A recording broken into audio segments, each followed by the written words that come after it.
Une phase super importante pour vous, c'est celle-ci, c'est celle qui concerne les plans d'exécution des ouvrages.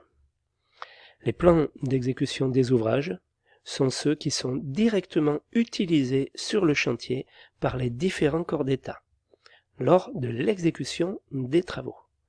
Ils sont établis sur la base des études de projet, mais peuvent encore être précisés par les plans d'atelier et de chantier liés aux moyens propres des entreprises. Donc, définition et limite des plans d'exécution.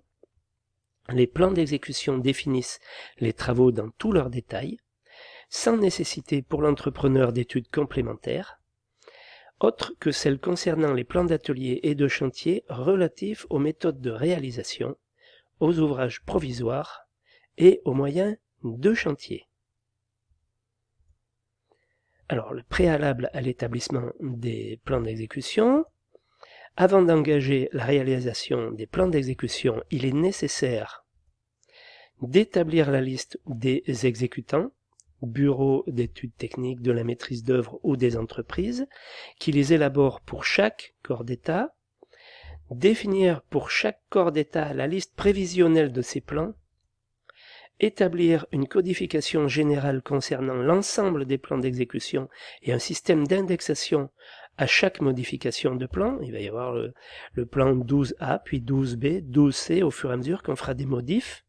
C'est à vous d'organiser ça. De préciser qui établit cette liste, la met à jour et la diffuse. De connaître les réservations à prévoir dans les planchers, les murs et autres ouvrages, afin que les entreprises des corps d'État secondaires puissent fixer leur matériel ou passer leur tuyauterie, gaines ou câbles.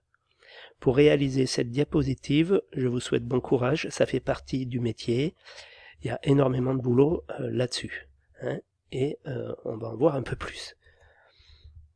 Les lots les plus concernés sont les suivants: la plomberie, installation sanitaire, le chauffage, la ventilation mécanique, l'électricité, les ascenseurs, les menuiseries extérieures, les fermetures extérieures, la serrurerie, l'antenne de télévision par exemple. Voilà. Quels sont les intervenants pour la mission d'étude d'exé? Eh bien, dans les missions de maîtrise d'œuvre, définie par l'arrêté du 22 mars 2019, les plans d'exécution des ouvrages font partie de l'élément étude d'exécution qui se déroule après la désignation des entreprises.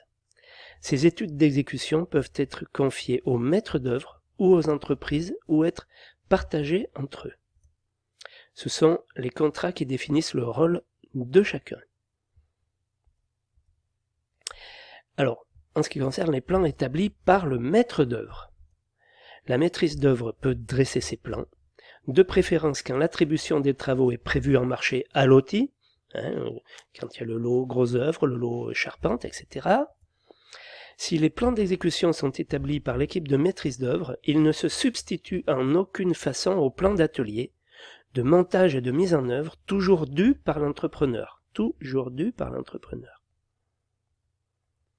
Si les plans sont conjointement établis entre la maîtrise d'œuvre et l'entreprise, en réalité, une partie de ces plans est toujours laissée à l'entreprise, étant donné la technicité de certains corps d'État. Si les plans d'exécution sont à la charge des entreprises, on peut prévoir la fourniture de fonds de plan, support expurgé, enfin, sans tout ce qui gêne, par la maîtrise d'œuvre, le plan DWG, c'est pas la peine qu'il se le retape, le maître d'œuvre peut le fournir à l'entreprise, ce qui lui évite de tout redessiner.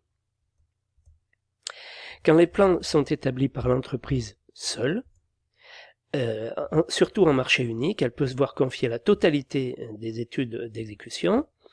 Si les plans d'exécution sont partiellement ou intégralement réalisés par les entreprises, le maître d'œuvre s'assure que les documents établis respectent les dispositions du projet pour leur délivrer son visa.